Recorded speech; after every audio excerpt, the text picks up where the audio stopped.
Hi, it's Janae, Jonee. I have a symbol for my second E. Lewis, Lewis, Public Information Officer, Tampa Police Department. Can you walk us through chronologically what unfolded here this morning?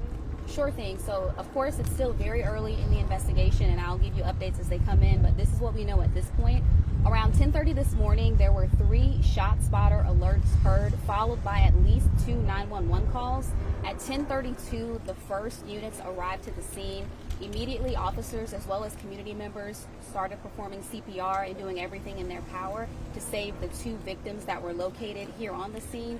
Sadly, those 2 victims died from their injuries. So where we stand at this point, you can see this is still a very active investigation. A lot of people are gathered here. We are talking with witnesses. We are working to obtain video and get a good suspect description. What we know preliminary from what we've received so far in the investigation is that there was a small group of people gathered here, and the 2 victims that were identified as well as the suspect, they were engaged in some sort of way before the shots were fired.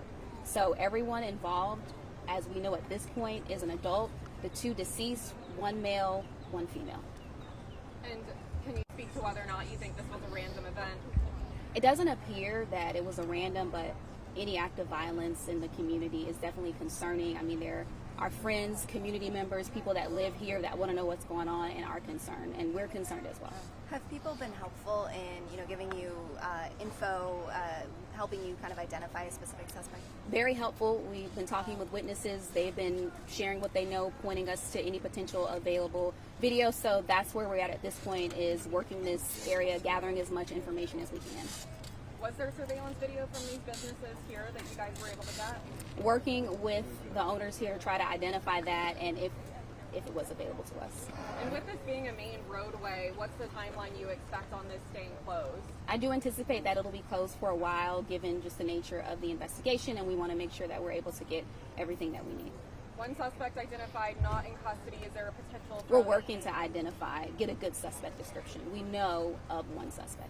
Okay, and potential for others? Not at this time.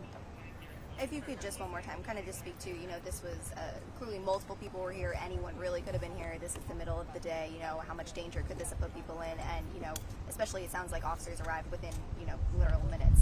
They were here almost immediately, and the community, everyone was jumping in, doing everything they could.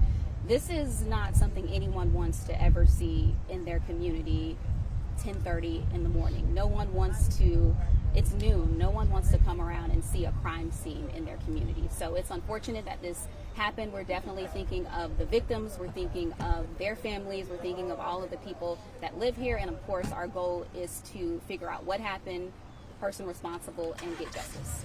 Is the chief here? He's being briefed.